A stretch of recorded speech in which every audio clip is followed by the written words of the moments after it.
江燕离看着面前这个应当比自己小不了几岁的少年，有些意外他会说出这种话，难道是离家出走的公子？是。我几天没吃饭了，可以喝你做的莲藕排骨汤吗？江燕离这才意识到自己刚刚把心中所想说了出来，而金陵也就顺势装作确实如此，不管是什么身份，能亲近阿娘总归是好的。何况这莲藕排骨汤他从小听他舅舅说到大，真的想尝尝是什么味道，阿娘做的肯定特别好喝。你怎么知道？江燕离疑惑道。我听魏无羡说的。金陵急忙解释道，这里的舅舅不认识他，也就魏前辈还可以当作借口，而不被阿娘拆穿。阿羡，你是阿羡的朋友？金陵点点头。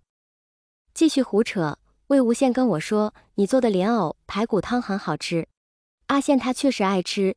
江燕离放下心来，既是如此，金公子便先同我进来吧，阿羡出门了，还不知道什么时候回来。就这样，金陵吃到了心心念念的阿娘亲手做的饭，他埋头苦吃，生怕一不小心被江燕离看到自己的眼泪。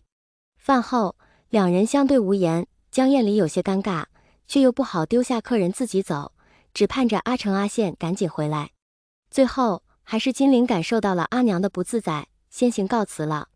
金陵在莲花坞旁边的客栈住下了，转天自以为一点也不刻意的偶遇江燕离，跟着他一起出入布匹店、胭脂店，还一脸新奇的问东问西。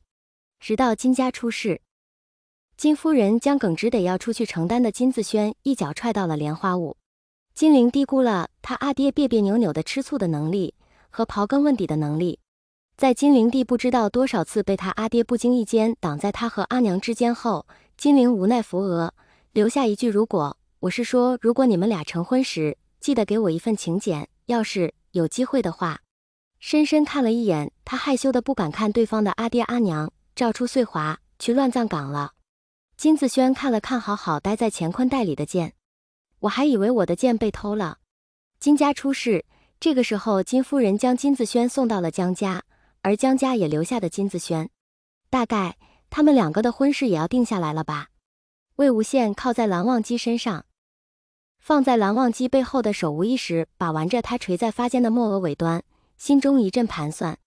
也好，他们二人两情相悦，何况那个时候金光善、金光瑶一派的人估计也会被金夫人处理干净，师姐嫁过去不会被人诸多算计，倒也安稳。何况如今是这金家成了江家的情，这个金孔雀果然还是很讨人厌。魏婴嫌弃道，不过阿玲，你竟然没告诉你阿娘阿爹你的身份，如果说了，不是就可以正大光明的陪他们了吗？金陵摇了摇头道，我不敢和他们说。不敢？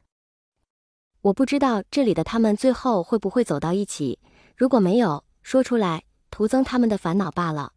你倒是思虑的很多。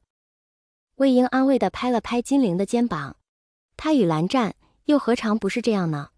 魏无羡和蓝忘机一直没有点明他二人的关系，大概也是和金陵同样的想法吧，无法保证自己和蓝湛最后一定会走到一起，所以干脆什么都不说，顺其自然。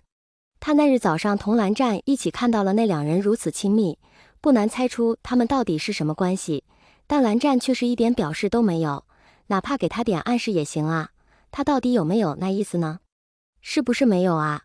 蓝湛从小这么清冷，要他看个春纳宫都能生气，肯定是看不惯这样的场面的，所以才尴尬的把自己叫出去了，为了顾全两人的颜面，才当作无事发生。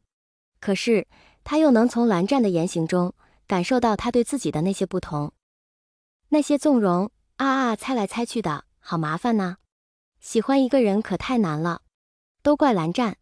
平白无故被魏婴瞪了一眼的蓝湛，其实两个人差的都是那一份确信所带来的勇气。好啦，先休整一下吧，金陵，之后大概还会再见到的。魏无羡道，又看向身边的蓝忘机，这一两天的大哥那边就该有消息了吧？等安顿好温家人，我们回家好好翻翻古籍，看看有没有回去的办法，总归是要离开的。蓝忘机道，已同兄长传信。蓝忘机来到此地以后，便同这个世界的蓝曦臣传了信，简单说明缘由，若不是金氏那边的百家公审脱不开身，蓝曦臣怕是早就赶来乱葬岗见一见他这个来自另一个世界的弟弟了。这曾经敬而远之、令人畏惧的乱葬岗，如今倒是越发热闹了。一个两个的都窝在乱葬岗，不知道来帮他一同面对这么多能说会道的葛家宗主。